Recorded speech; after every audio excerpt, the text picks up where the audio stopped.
In 1996, Pokemon was daring. Since then, the core Pokemon games have mostly stuck to the pattern established by those first games, developing a sense of familiarity with steady, light iteration.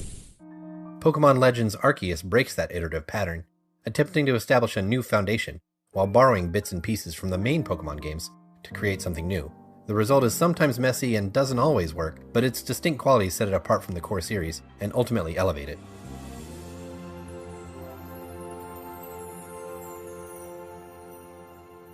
Though it's a spin-off, Pokemon Legends Arceus isn't lending the Pokemon trappings to an entirely different set of mechanics, like the Mystery Dungeon or Stadium series.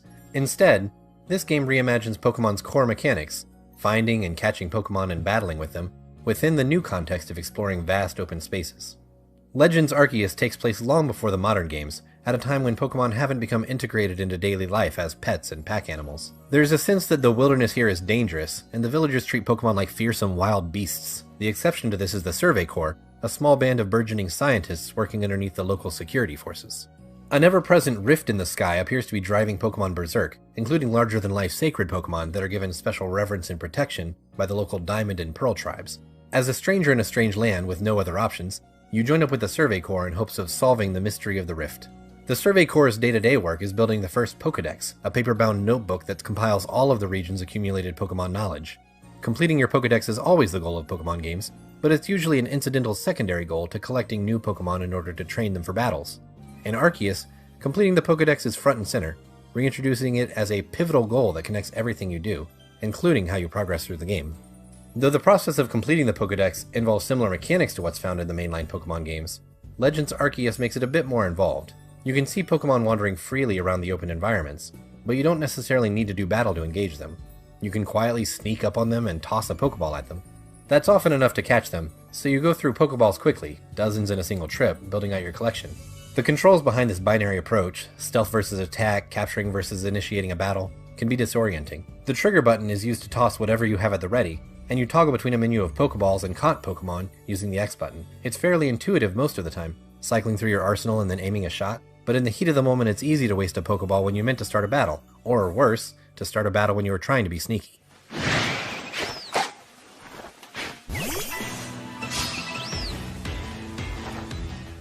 In a mainline Pokemon game, simply catching a Pokemon would fill out its Pokédex entry, but that's not the case here. Since you're building the first Pokédex, and since the stealth catch mechanic lends itself to quicker finds, completing a Pokédex entry involves completing a series of tasks. A Pokédex sheet will outline tasks, often with multiple tiers, like catching a certain number of Pokemon, defeating a certain number, and so on. Once you've completed a number of these tasks, you can turn in your findings and the Pokédex entry is considered complete. It's a remarkably flexible system that lets you play Pokemon your own way. If you love to do Pokemon battles, you can make almost all of your progress just fighting wild monsters. If you'd rather focus on stealth and barely engage with battles at all, that option's available too.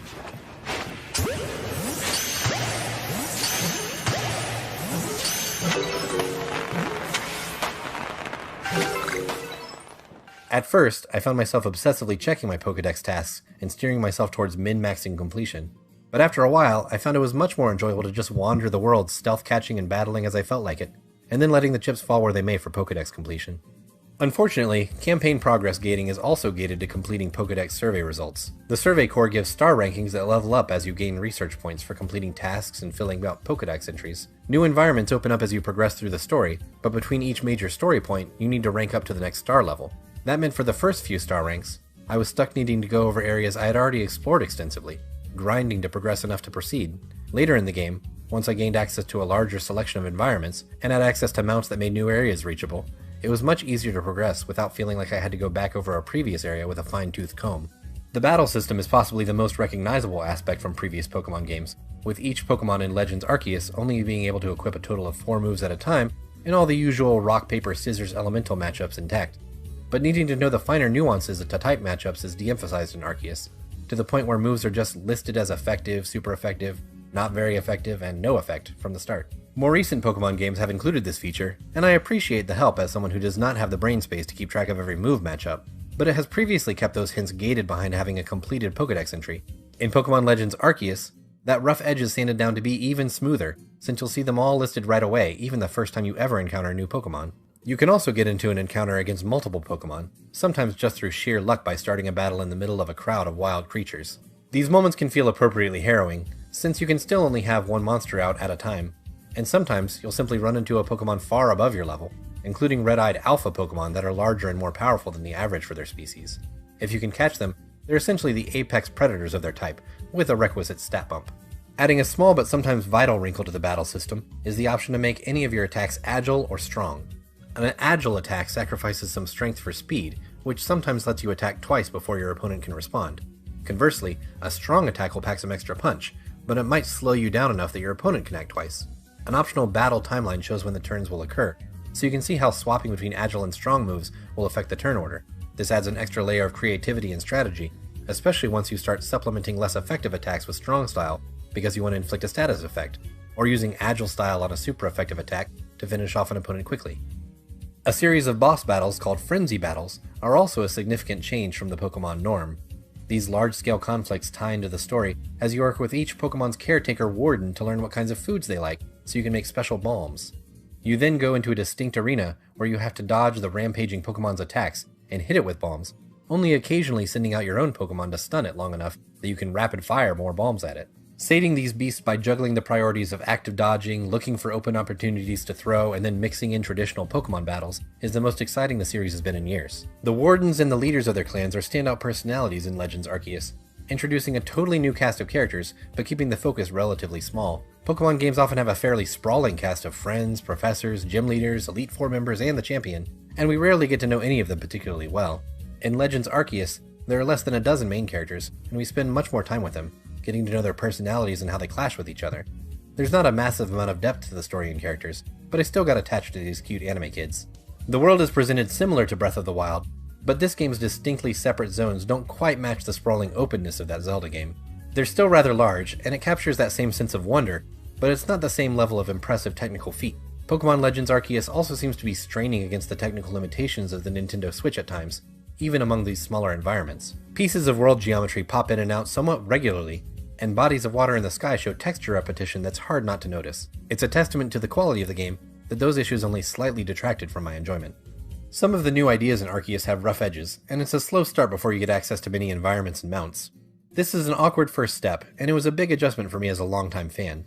Once Pokemon Legends Arceus finds its stride though, it's the most daring and inventive the series has been in years, breaking apart the staid core and creating something new and exciting from its pieces.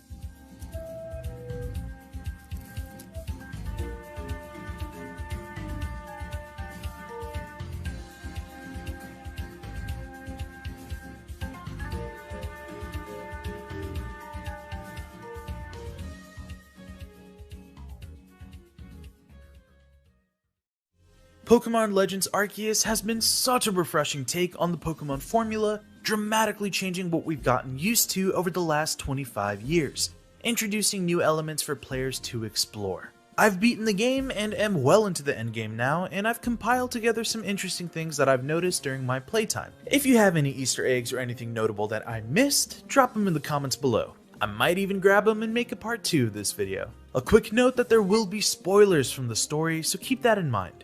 Here are 12 things you didn't know about Pokemon Legends Arceus. Be sure to sub to the channel and like this video while you're at it. Now let's dive in.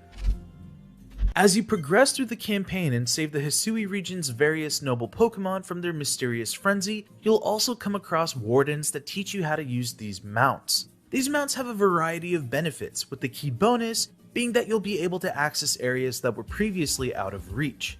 You'll start off with the Wurdeer, and then eventually an Ursaluna, Basculegion, Sneasler, and finally a Braviary. One cool thing that you can do though, is you can swap these mounts on the fly without having to get on and off each time. You can simply press the D-pad to change your mount at any given moment, and if you were already on a mount and happen to go into the water for example, you'll immediately swap. Being in the air or in freefall, or even near a cliffside will also give you a button prompt to mount the right Pokemon for the terrain. You know, sometimes Pokemon break out of their Pokeballs. That is a sad fact of life. However, there is a tight window of time where you can immediately throw another Pokeball for a second chance catch. The best way to secure this chance is by keeping a Pokeball at the ready. As soon as the Pokemon breaks free, you can toss a ball at it before it even notices you and either enrages or flees. The animation for the Pokeball is slightly different from the OG games. Historically, the Pokeball is supposed to shake and wobble before being caught, usually 3 times throughout most of the past games. In Legends Arceus, the Pokeball will dramatically pop up in the air and emit steam clouds. You can get a quick gauge on the catch rate and probability of the wild Pokemon being caught based on the amount of steam. High probability catches look like only 1 cloud of steam is emitted and the ball only gives a little pop in the air, while alpha Pokemon and other more difficult to catch Pokemon will emit up to 3 clouds of steam with the Pokeball launching super high up. Now, suppose you need a nice break from the countless quests, cutscenes, and all the Paras trying to murder you. In that case, you can hang out with your Pokemon in the overworld, but not near wild Pokemon. Just find a bit of free space and throw your Pokemon to spawn out and then stay within the vicinity of them. You can even interact with them and speak with them. It's also not limited to just one Pokemon either. Toss out your entire team and watch them all engage with each other. You can even have your Pokemon interact with those nearby NPCs, such as the Wurmple or Cascoon in Jubilife. Throw out a Dustox and see what it does. Now, some areas, such as the Alabaster Icelands, will have dynamic weather like hail or snowstorms. Other areas may have rain. If you need to change the weather, all you have to do is simply rest at your camp. Weather can be a boon if you have Pokemon moves that match the type, but it can also be detrimental if you're using ineffective moves. For example, my Typhlosion was having trouble using effective fire moves since the area had a lot of rain. But a quick camp rest until the rain subsided, and now we're back to our regular strength. Now this is an important one, because historically, any Pokemon involved in a battle would get XP once the opposing Pokemon fainted. This means you would normally get XP up to 6 times per battle. However, that's all been streamlined now, and your entire team will receive a cumulative XP total at the end of an encounter. Most of your encounters will be with wild Pokemon, so this is not an issue.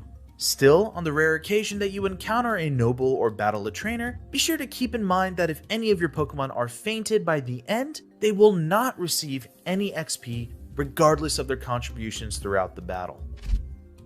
Being poisoned, paralyzed, or asleep used to be a major annoyance after a battle ended, but now all status effects are temporary. Whether you use an agile, normal, or strong move, a status effect will have a certain number of turns before it wears out. Using a status move again will refresh the counter. You can also overwrite certain status effects, for example, causing a burned enemy to now be paralyzed. Maybe you're using Stealth Rock and you realize, wait, this works more like Whirlpool or Fire Spin from the older games. Or maybe you notice that the base power and accuracy of certain moves are slightly different. Well, you're right. Pokemon moves have had a dramatic rework in Legends Arceus. For example, you might not know that pulse moves like Dark Pulse, Dragon Pulse, and Water Pulse now have a 100% accuracy rate. And any kind of slashing move has a high crit rate regardless of what it is. This means that Dragon Claw and X-Scissor now benefit from a higher crit rate chance that used to be exclusive to a move like Slash. Most of these reworks make sense since there is no PvP battling in Legends Arceus. Some of these changes are really awesome though. Self-Destruct, for example, no longer completely faints your Pokemon. Instead, it deals closer to like 80% of self-damage. And huge destructive moves like Giga Impact or Hyper Beam no longer require a recharge either, which is wild. So you can just unleash the move back to back. Moves like Rollout or Outrage don't lock you into using the same move, but instead now state that your Pokemon is simply fixated on the move, meaning that using it again will gain a damage boost, but it's not mandatory. Not only are the moves some of the biggest changes with lots of hidden traits, but their animations look sick as hell too. At some point near the end of the main campaign, you will have a choice to be accompanied by either the Diamond or Pearl clan leader as you embark on the Red Chain main request. Depending on who you pick, that will decide which legendary Pokemon you catch first, and which you will have to battle with bombs in a noble style boss battle. In my playthrough, I picked the Pearl clan, and I came face to face with Palkia, eventually going back to Dialga later in the story to see that Dialga actually adopted a cool origin style form during the noble boss battle. So, if you prefer to battle Palkia in that climactic battle at the end instead, and end up using the origin ball on it, make sure that you pick the Diamond clan when given the option. This way, Palkia comes later. Regardless of who you pick, you will have the option to catch both legendaries, a first for Diamond and Pearl. By default, your Wi-Fi connection will be off when playing Legends Arceus. Be sure to turn it on. That way other players can return your lost satchels, which are important in netting MP points. You can use the MP points later to buy evolution stones or evolution items such as Thunderstones, Reaper Claws, Metal Coats, and so much more. As you go through the game's story, you'll unlock several different locations such as the Coronet Highlands or the Cobalt Coastland. If you save the game and fully back out and exit, you'll be greeted by a curated menu screen the next time you log in.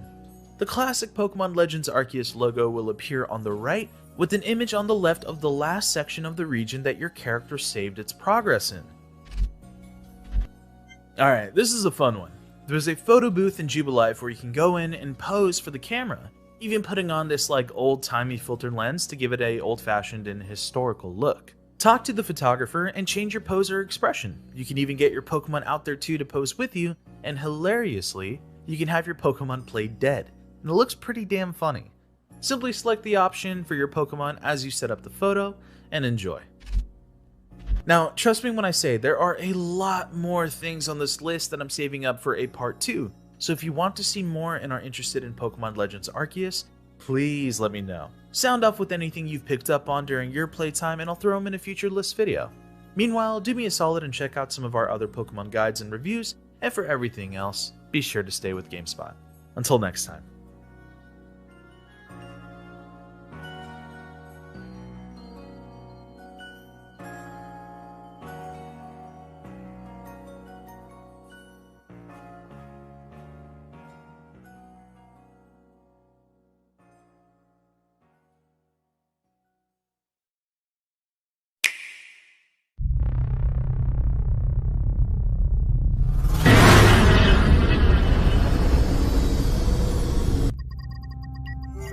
We are now approaching our destination.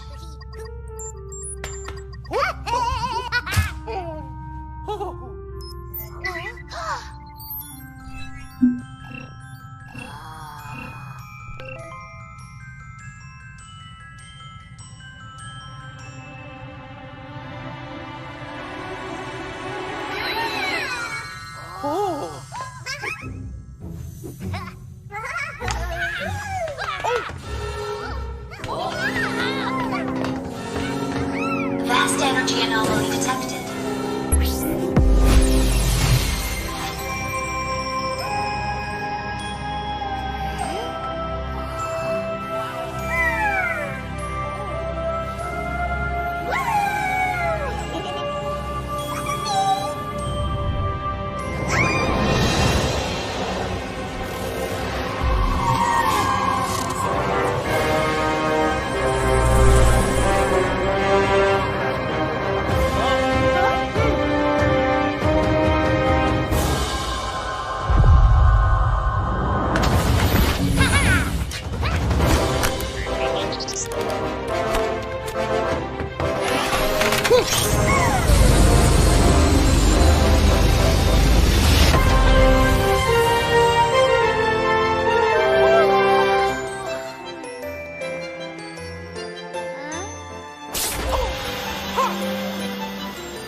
A creature wanders restlessly through the darkness.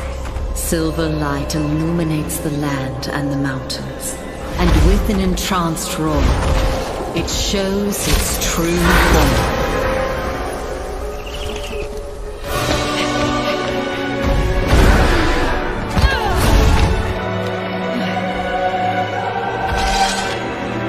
Leave the beast to me. This is a royal matter.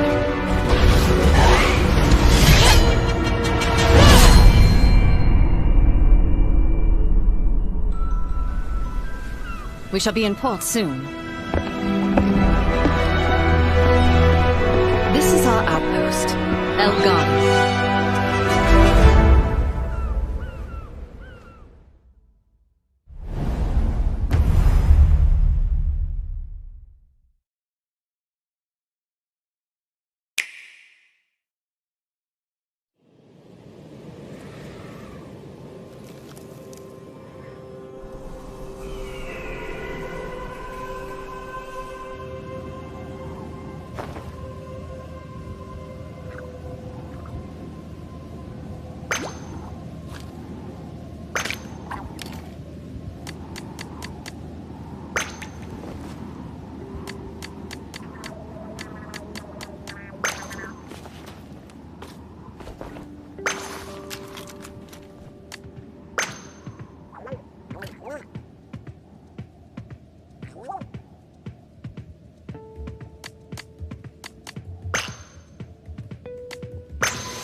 HQ 接敵した。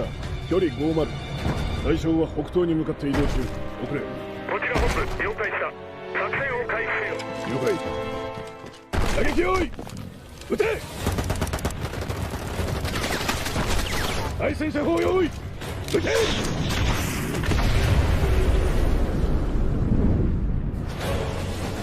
HQ 対象は見て効果は見られない。理解し効果は見られない。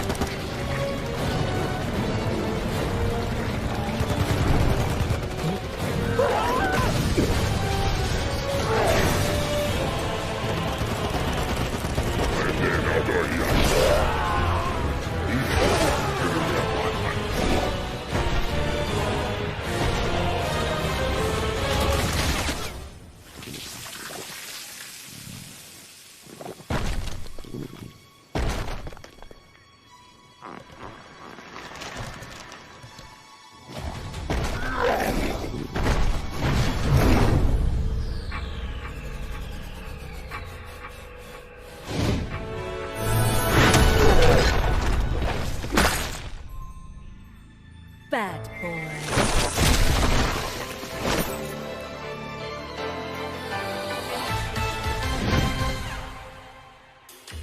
It seems I'm unfashionably late, but I'm ready to give you everything you want.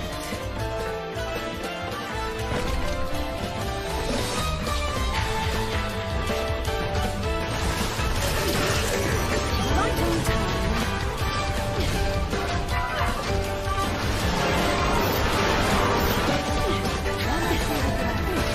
Break! Let's dance.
Over the past 5 years, Breath of the Wild has been broken apart pretty thoroughly by players with constant discoveries of new glitches. One of the most sought after by far is weapon duplication. With the addition of the weapon durability system that Nintendo implemented that causes weapons to break easily, players have wanted this glitch more than ever, and we've achieved it. But just how many ways are there to do this?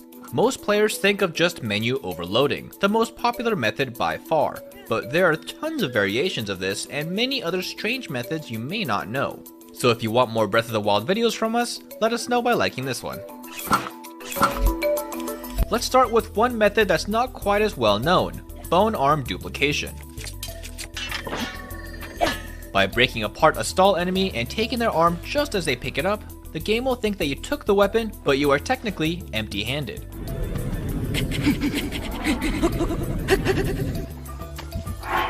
So by switching your weapon and taking the arm back, the game thinks that you have the arm equipped, but you have a different one instead, which is called inventory desync. Throw the weapon in your hand on the ground, and since it thinks that you threw the bone arm, the duplicate weapon is then created.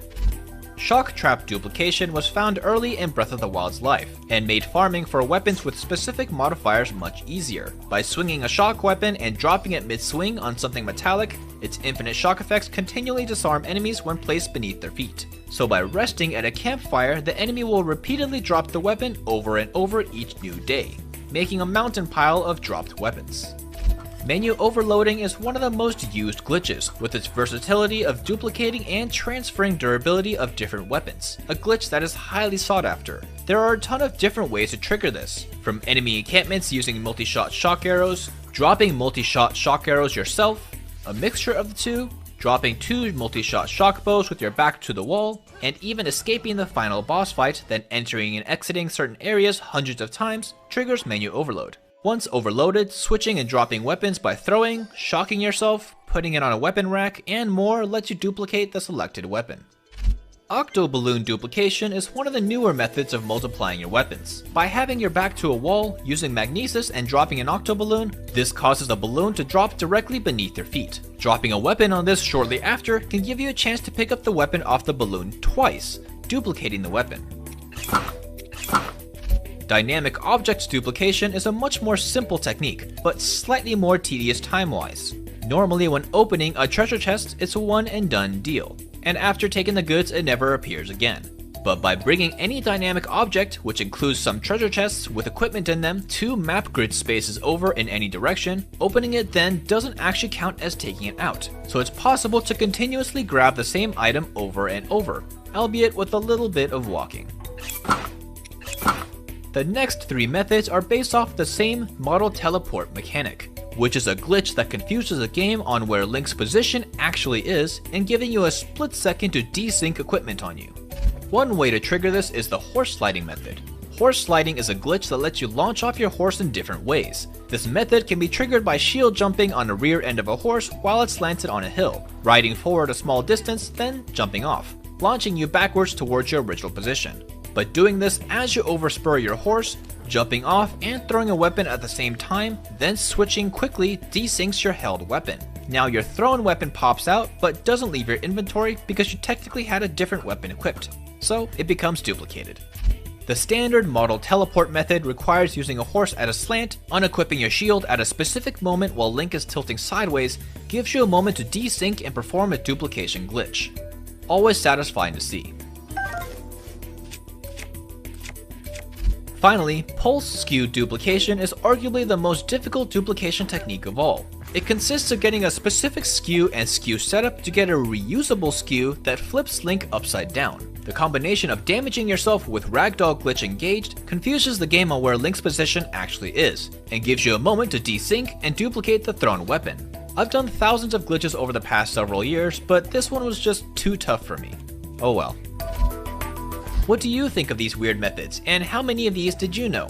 Let us know in the comments below, and for everything else gaming, keep it here on GameSpot.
After the hustle and bustle of E3, let's slow down to a crawl here, take a deep breath, and take an even closer look at Breath of the Wild sequel. Between cross-referencing both trailers, my personal findings, and people's theories posted online, I have a bit more information about how things will go down in the highly anticipated sequel. This won't be a 100% full breakdown of everything, rather more focused on interesting points that I haven't seen too much talked about yet.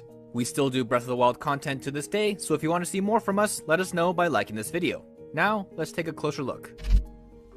Even though there were only short snippets of the Ganondorf scene in this trailer compared to the first trailer, these small scenes built more context and answers that weren't so clear from the first trailer alone. Using reference points of when Link's arm gets affected by the new entity and the malice, and when we see Ganondorf's malice-filled eyes are active, we can partially piece together what's happening at the beginning of Breath of the Wild sequel. Let's take a short look at my possible version of what happened, then slow it back down.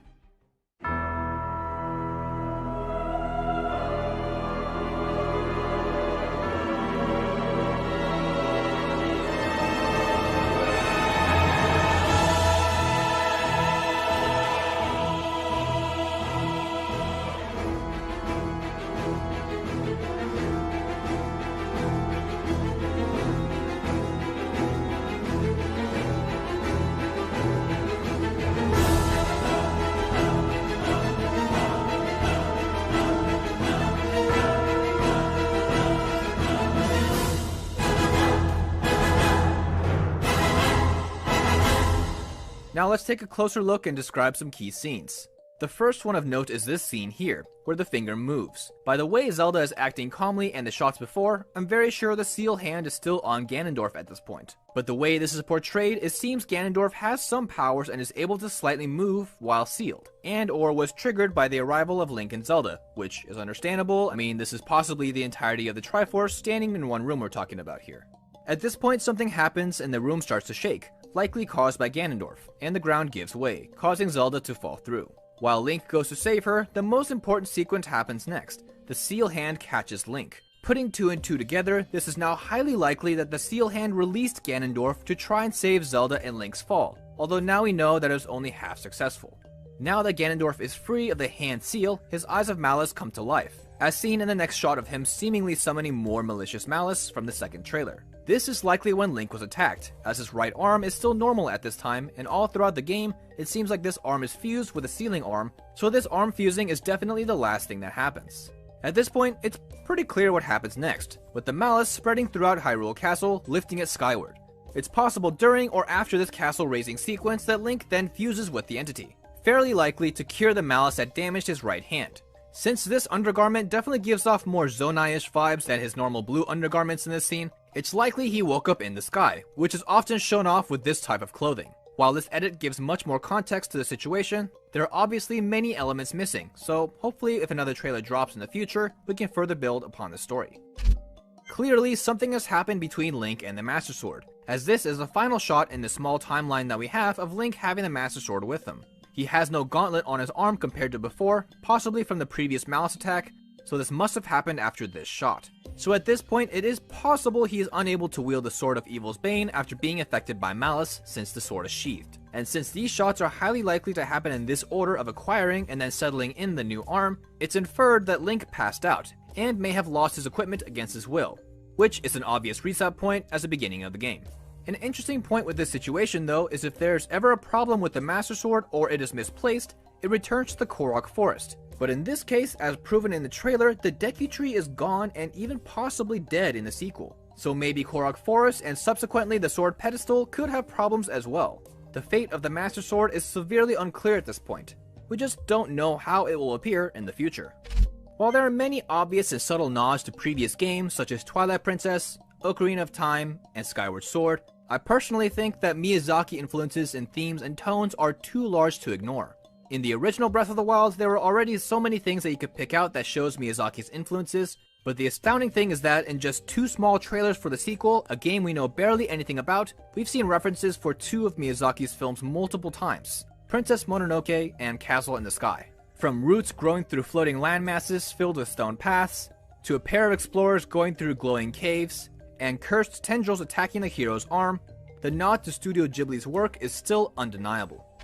At this point, it's pretty much confirmed that the mysterious Zonai, or whatever this race's name is, has an integral part in the upcoming sequel. The references to patterns and designs are really hard to miss. The Zonai are an ancient warlike tribe from the Faron region, and architecture from their ruins in the Faron region are sparsely seen throughout Hyrule.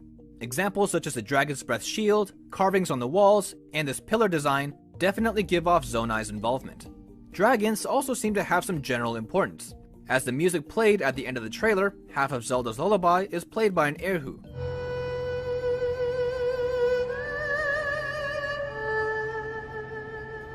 a Chinese instrument that is also used in the dragon's theme.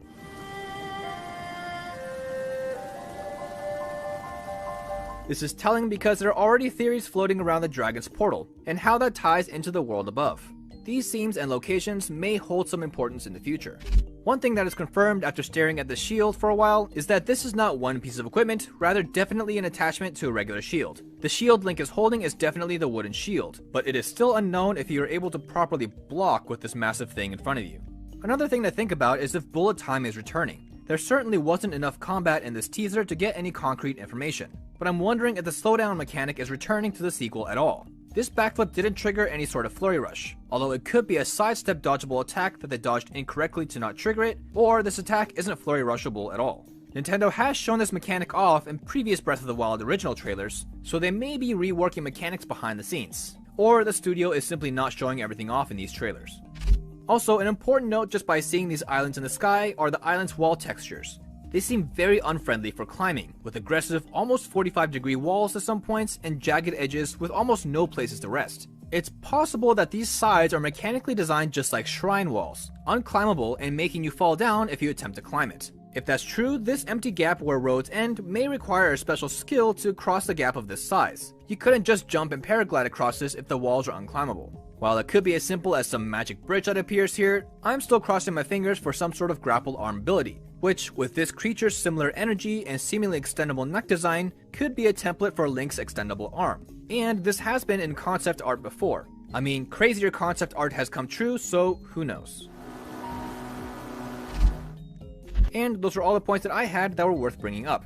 Of course, we're very excited for the next trailer and the final release, so we'll be delving very deep into the game when it comes out. As mentioned earlier, we still do tips, tricks, and breakdowns of the first Breath of the Wild, so stick around for everything Zelda, and keep it here on GameSpot.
The cycle of this world, I will not allow it to perish with you.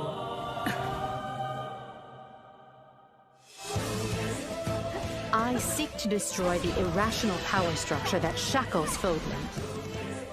If the kingdom is ever to part ways with our bloody past, this is the path we must walk. I have ambitions, Edelgard. Real ones.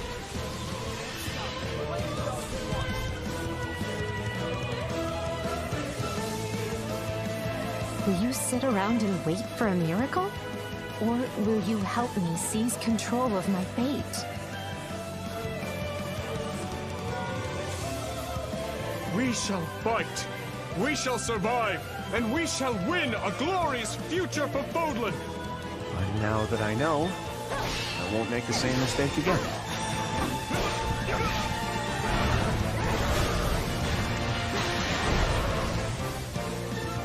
Revenge is not a thing you take for someone else. You seek revenge to slake your rage and heal your wounded heart. I know you are prepared to do whatever that you must.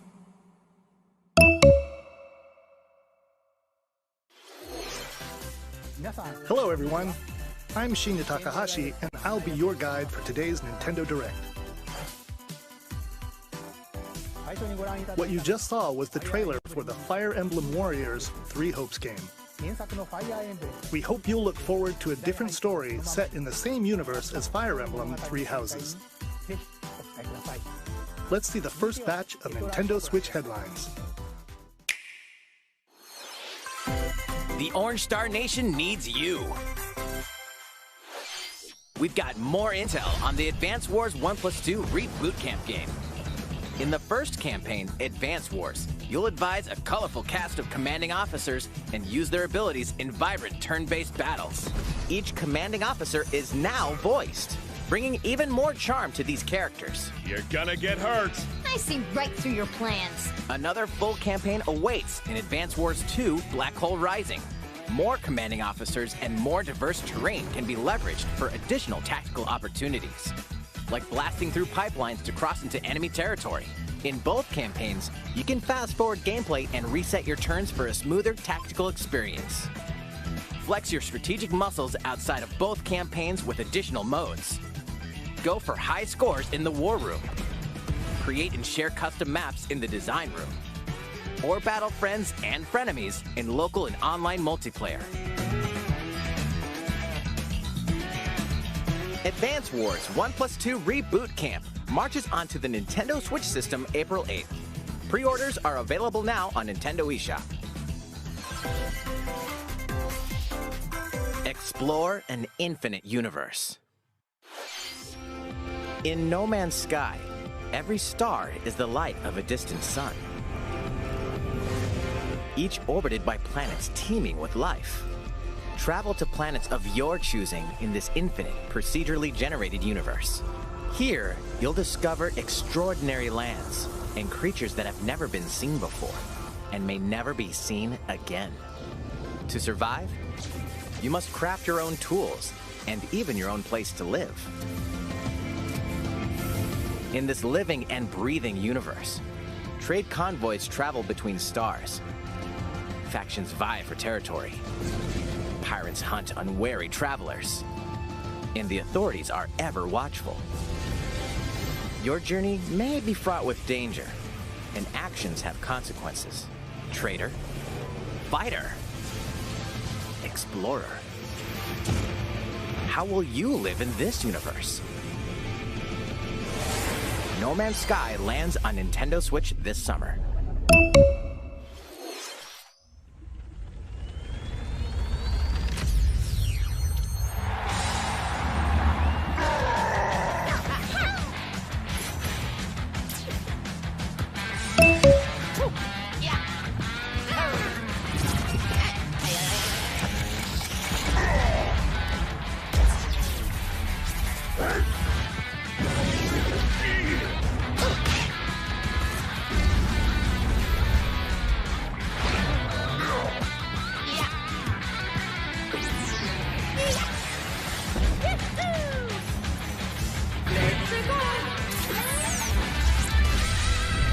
Mario Strikers Battle League. Prepare for Strike, a 5-on-5 sport like soccer that's way heavy on offense. Aim for goals by dribbling and passing to teammates, as well as by using tackles, items, and crushing special shots. The main rule in this sport is to rule the field. Try to score more goals than your opponents. There are two things to keep in mind that'll help you with your strategies. First, the gear you equip. It changes not only your appearance, but also your stats like speed, strength, and pass accuracy. Customize as you see fit. Second, the Hyper Strike. To activate this shot, grab an orb when it appears on the field and charge it while your opponents are distracted. Hit the net and you'll score not one, but 2 goals.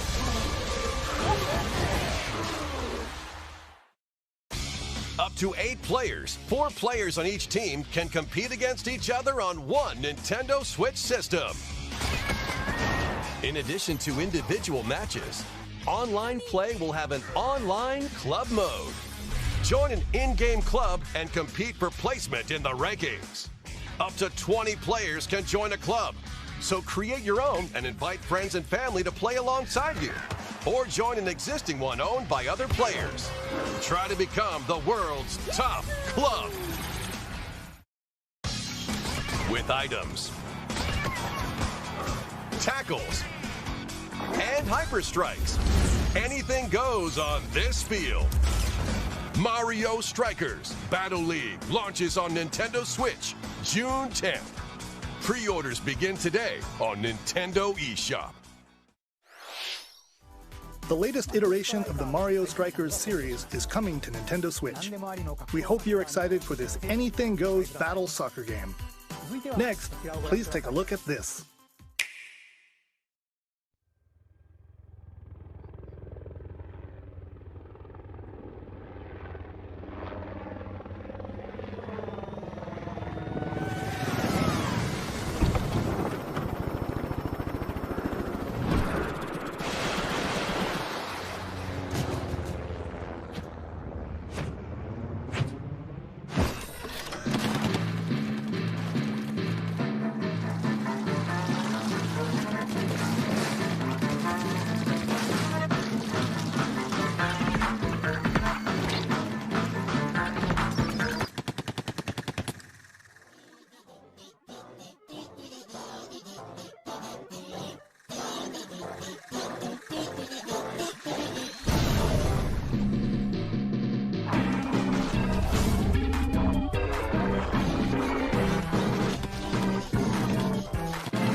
That was the trailer for the co-op mode in the Splatoon 3 game, the next wave of Salmon Run.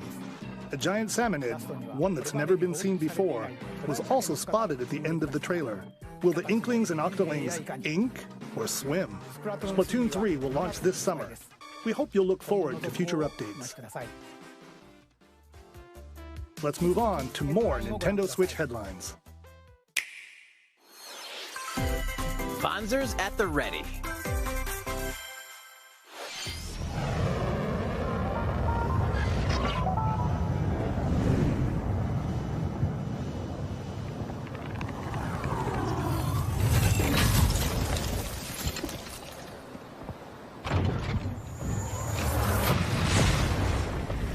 A full remake of the first Front Mission game is storming onto Nintendo Switch. In this tactical RPG, you'll pilot weaponized machines called Bonzers and lead your battalion to victory. Gain the upper hand in battle by aiming for enemy parts to destroy. Mix and match various weapons and parts to customize your Bonzer. Uncover the great storyline of this classic when Front Mission 1 Remake launches on Nintendo Switch this summer. And in the future, the sequel, Front Mission 2 Remake, will also launch on Nintendo Switch. Get set for a high-octane Disney and Pixar combat racer. From the creators of the Asphalt series comes rip-roaring racing action across Disney and Pixar-inspired racetracks. Race as a legendary roster of characters on high-speed circuits, using each one's special abilities to battle for victory across the finish line. Choose Mickey Mouse for symphonic speed, Sully for monstrous power, or Mulan for explosive maneuvers. Each racer also possesses powerful ultimate skills, perfect for turning the tables at the last second. Disney Speedstorm is a free-to-play game, with new seasons added regularly, bringing more exciting Disney and Pixar characters, circuits, karts, and more. Plus, enjoy cross-platform play, as well as split-screen and online multiplayer modes. Disney Speedstorm races onto Nintendo Switch this summer. Dive into these classic franchises on Nintendo Switch. Unleash the power of the Force in this classic Star Wars action-adventure. As Darth Vader's secret apprentice, you'll use devastating Force powers and lightsaber combos as you hunt down Jedi Masters on iconic planets. Upgrade abilities like Force Grip and Force Repulse, then combine them for even more destructive combos. Use button controls or opt for motion controls, enhanced from the original Wii version. You can also duel locally with a friend to determine who is the galaxy's most powerful Jedi. Star Wars: The Force Unleashed launches on Nintendo Switch April 20th. Pre-orders begin today on Nintendo eShop. The complete saga of legendary assassin Ezio Auditore da Firenze awaits in 3 critically acclaimed Assassin's Creed games. Explore Renaissance Italy and 16th century Constantinople. Interact with historical figures and discover secrets of the Creed across 3 games, 2 bonus short films, and DLC. Plus, take advantage of enhanced features for the Nintendo Switch system on the go, including touchscreen controls, HD Rumble, and optimized on-screen display. Assassin's Creed: The Ezio Collection launches on Nintendo Switch February 17th. Pilot mobile suits in dynamic action RPG battles. Strange incidents called breaks are occurring across the Gundam universe. Find out what's causing them and restore the proper timeline. You'll lead 3 mobile suits in battle. Enhance each suit with parts to improve their power. You can also battle alongside friends in online co-op multiplayer. SD Gundam Battle Alliance launches on Nintendo Switch this year. Two worlds cross in the triumphant return of this RPG classic. A remaster of the acclaimed RPG Chrono Cross is coming to the Nintendo Switch system. One fateful day, the protagonist Surge wanders into an alternate world. Though it somewhat resembles his home world, he finds that he no longer exists here. How did this happen? What is this mysterious another world? Travel back and forth between both worlds to unravel the story. Over 40 characters can join your party. Depending on the choices you make, the allies who accompany you and the endings that trigger will differ. A number of improvements have been made to this remaster, like the ability to turn off enemy encounters and a newly enhanced soundtrack. Plus, Radical Dreamers, originally released on the Satellaview, is included. Experience the origins of Chrono Cross in this text-based adventure. Chrono Cross, the Radical Dreamers Edition, dashes and slashes its way onto Nintendo Switch April 7th.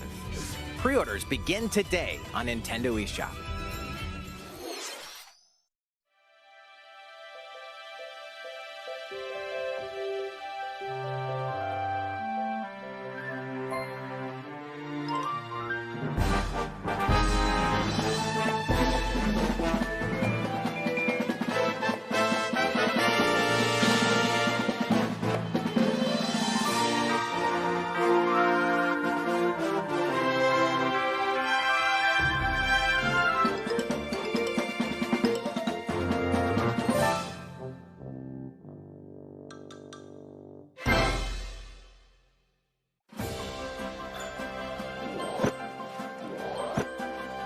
It's Kirby's latest unforgettable 3D platforming adventure, Kirby and the Forgotten Land.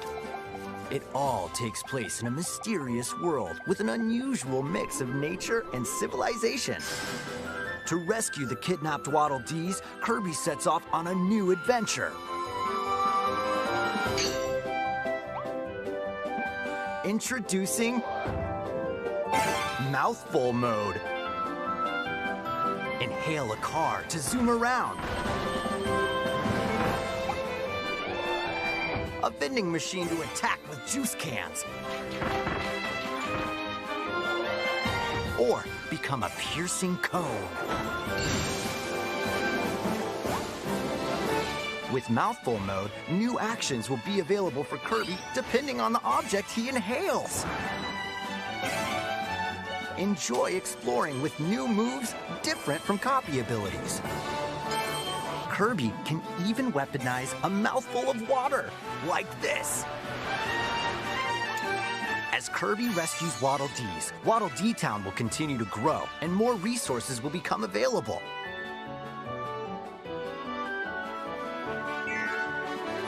At Waddle Dee's Weapon Shop, familiar copy abilities can be evolved.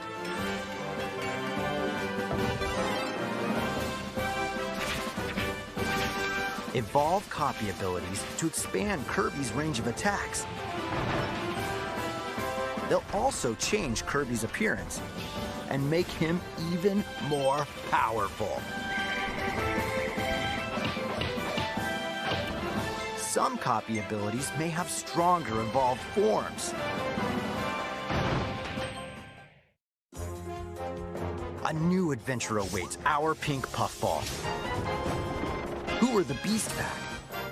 What are these enemies trying to do? Can Kirby restore peace to this world? Kirby and the Forgotten Land launches on the Nintendo Switch system March 25th. Pre-orders are available now on Nintendo eShop. That was Kirby and the Forgotten Land, launching later next month. Please look forward to its release. Let's take a look at some more Nintendo Switch headlines. 任天堂ディレクトをご覧の皆さん、こんにちは。バッターの大谷翔平です。ピッチャーの大谷翔平です。任天堂スイッチ上で今回初めて MLB 打賞22が楽しめるようになりました。それではこちらをご覧ください。That's right, Otani-san. MLB The Show is coming to Nintendo Switch. That means you can play modes like Road to the Show and Diamond Dynasty on your Nintendo Switch.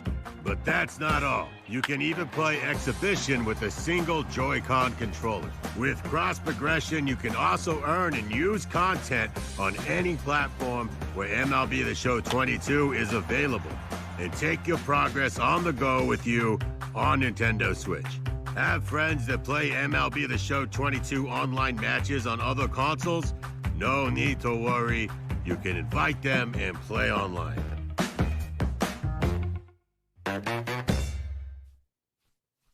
I knew you were a true two-way player, but this is ridiculous.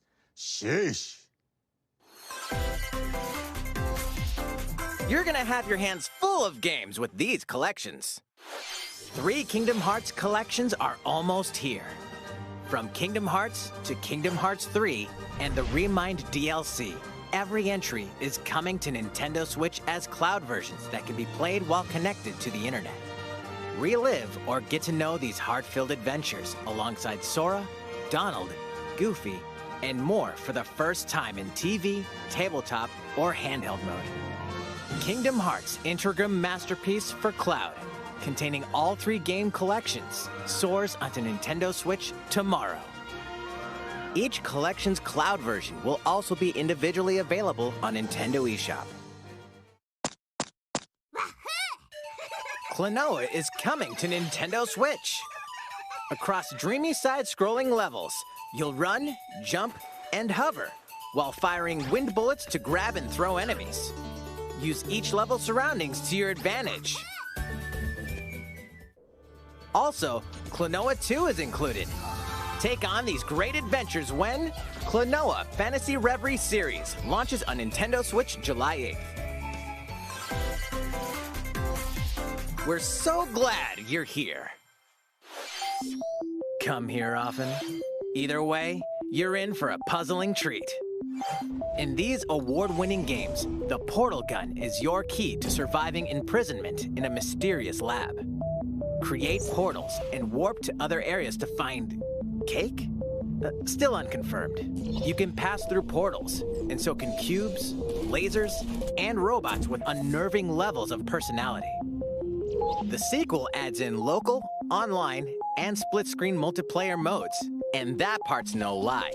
Neither is the sentient robot monitoring your every move when Portal Companion Collection warps onto Nintendo Switch this year. A classic comes alive!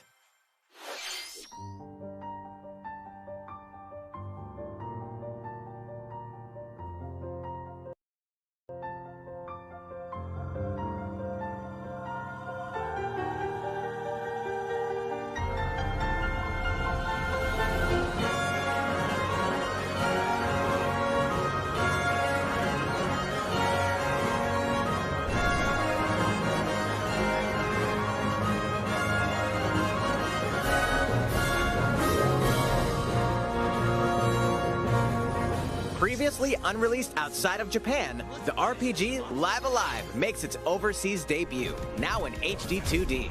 Multiple stories featuring different protagonists and time periods await. The order in which you tackle them is up to you. Prehistory, a tribesman comes of age in a world without words. The Wild West, a wanderer with a bounty on his head fights for his life. Imperial China, a kung fu master searches for a worthy successor. Twilight of Edo, Japan, a shinobi undertakes an important secret mission. Present day, a martial artist strives to become the strongest there ever was. The near future, a youth with psychic powers takes a stand against evil. The distant future, a newly built robot is swept up in a tragedy in space. What other stories are on the horizon? You will repay my loyalty in death! Live Alive launches on Nintendo Switch July 22nd. Pre-orders begin today on Nintendo eShop. How was that? Next up is this.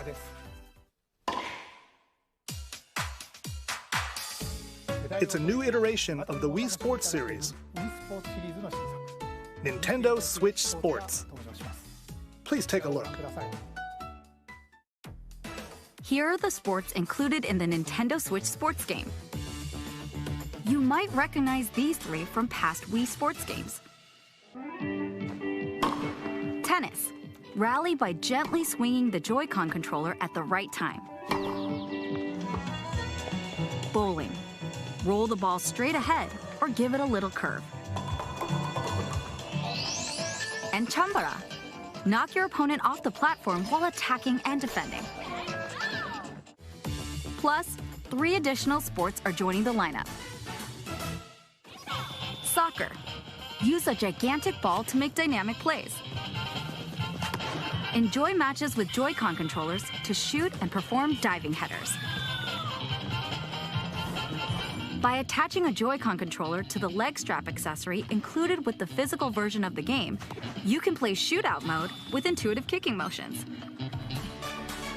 Badminton. Control your shots left and right while keeping the shuttlecock in the air. Unleash powerful smash shots to gain the upper hand. Finally, volleyball. Use a Joy-Con controller to serve, bump, set, and spike the ball.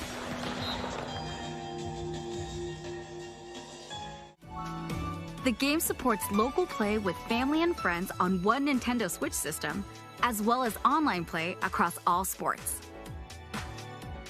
Play against friends online, or opt for random matchmaking. The more you win, the tougher the players you'll face. Try taking on this challenge. How was that? Since I'm already here, I'd like to show you some gameplay of one of the newly added sports, volleyball. Mr. Takahashi! Oh, hello there, everyone. I'm Yoshiaki Koizumi from Nintendo. Wow, Mr. Koizumi, I can see you're ready to play. All right, I'll play some volleyball online together with Mr. Koizumi. Do Do you have your wrist strap ready? Yes, of course. I've got plenty of space around me as well. All right, let's start. We'll be including some live commentary throughout our match. All right, we're doing this? Volleyball, a newly added sport in Nintendo Switch Sports. What can we expect today from the Takahashi Koizumi team? It's Koizumi to serve, with Takahashi up front. We begin with Koizumi serving. How will the opposing team react? Takahashi makes the block. Another one's coming. Koizumi saves it. A setup in the air, and here comes the spike. The other team saves it and fights back. And they score. Takahashi didn't quite get it in time. All right, well, it's okay. It's okay, the game's not over. Now the other team serves. Koizumi receives it. Takahashi sets it up. And Koizumi spikes, but it goes right toward the opponent. Here's another attack. Now's their chance. They get the ball. And with the setup from Koizumi, Takahashi scores! They got a point with that fierce spike. Woo! Let's stop our match here. After all, we were in the middle of a presentation. All right, I'll be leaving now. That was an introduction to Nintendo Switch Sports. The game launches April 29th. We're planning a free update in the summer that allows you to play soccer matches with a Joy-Con controller and the leg strap accessory. You can use the accessory to play shootout mode at launch. In addition, we're also planning a second free update this fall that lets you enjoy golf.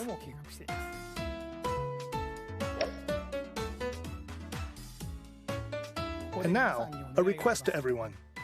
To help ensure that you can all enjoy playing online, we'll be having an online playtest before the game launches to evaluate various technical aspects. We'd definitely like to ask for your help with this. The online playtest will only be available for players with an active Nintendo Switch Online membership on the dates shown on screen. For those of you interested, please visit the official Nintendo website for more details. Thank you. That's all I have for now about Nintendo Switch Sports. I hope you're looking forward to this game. Let's see a few more Nintendo Switch headlines.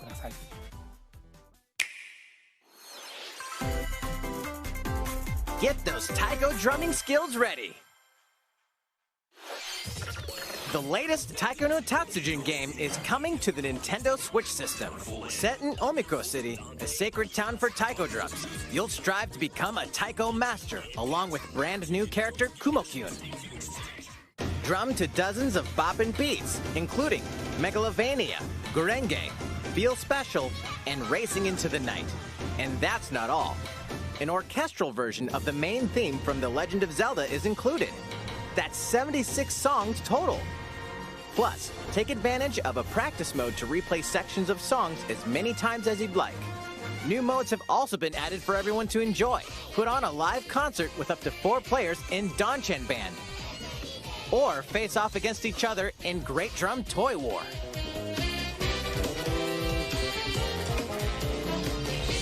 Drum to your heart's content when Taiko no Tatsujin Rhythm Festival launches on Nintendo Switch this year.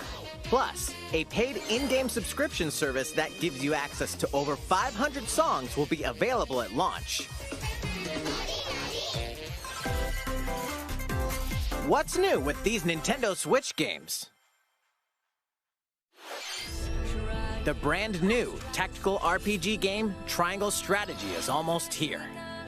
The protagonist Serenoa and his allies will be engulfed in the conflict among 3 nations. Your choices and conviction will determine their fate. As Lord of House Wolford, I solemnly swear an oath by which all future lords shall be bound. I will never turn my back on the promise of a better world.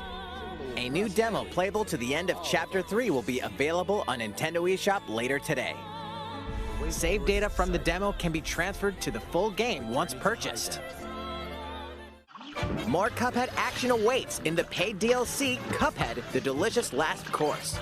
Here, you'll explore a brand new Inkwell Isle, Defeat a bevy of new bosses with wild personalities and even wilder attacks. The clever Miss Chalice is a new playable character. Take down fearsome foes with her double jumps, rolling dodges, and more. Cuphead, the delicious last course, wallops its way onto Nintendo Switch June 30th. A free update is coming to the Metroid Dread game. All it takes is one hit. Even from this. Getting hit even once causes a game over in the brutal Dread Mode difficulty. Can you face this new challenge? And for players new to the Metroid series, take advantage of increased recovery with the newly added Rookie Mode difficulty. This free update launches later today. A second free update in April will add a boss rush mode, in which you'll battle bosses continuously, one at a time.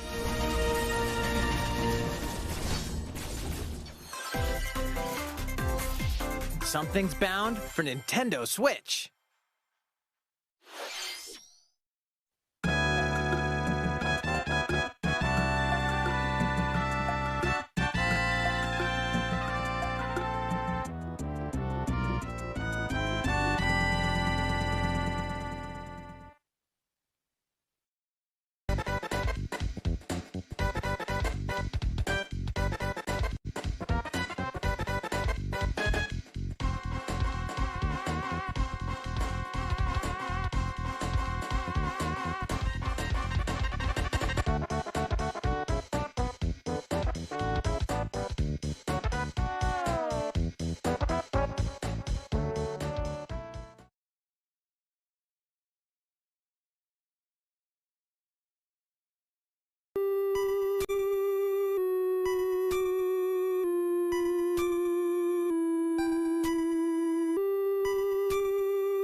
Earthbound and Earthbound Beginnings will be added to Nintendo Switch Online later today.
What did you think?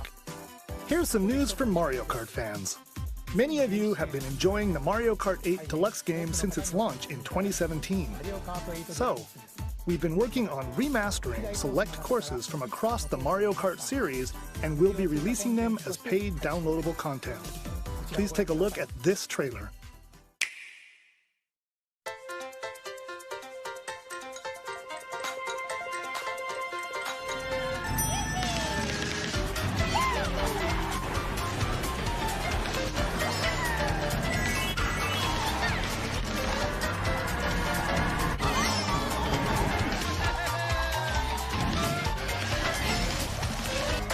Paid DLC courses will be coming to Mario Kart 8 Deluxe.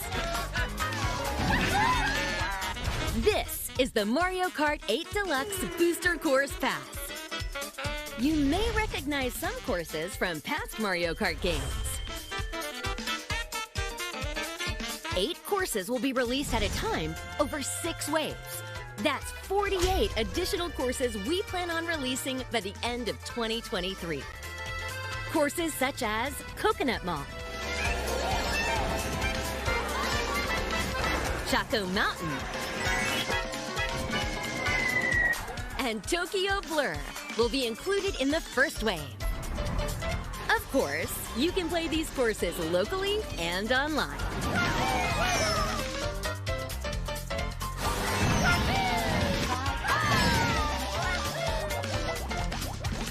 The first wave of the Mario Kart 8 Deluxe Booster Course Pass will launch March 18th. Pre-orders begin today on Nintendo eShop. You can enjoy this DLC at no additional cost with a Nintendo Switch Online Plus Expansion Pack membership, or purchase the Mario Kart 8 Deluxe Booster Course Pass on its own.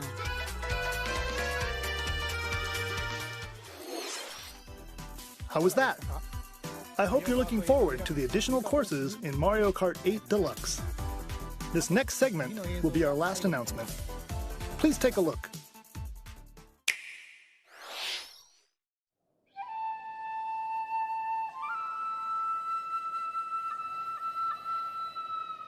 Fighting in order to live, and living to fight.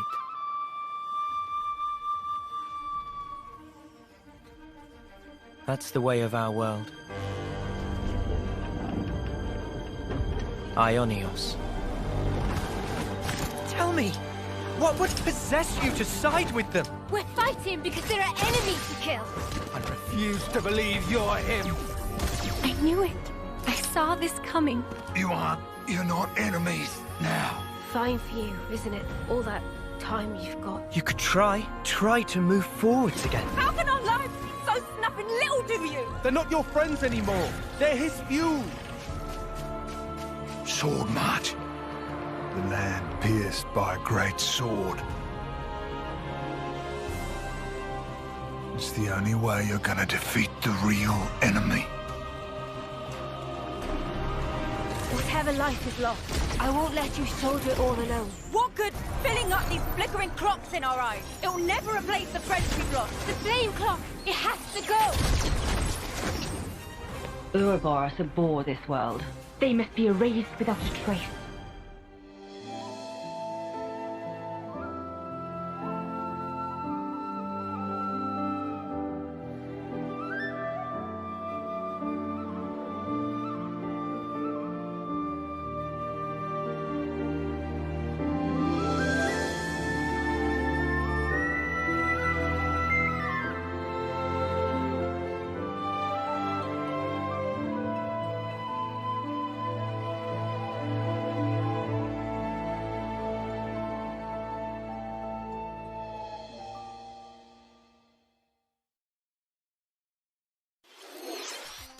The story of Xenoblade Chronicles 3 ties together the futures of the worlds depicted in Xenoblade Chronicles and Xenoblade Chronicles 2, and it will launch this September. I hope you'll look forward to it. That's all for today's Nintendo Direct. Thank you for watching.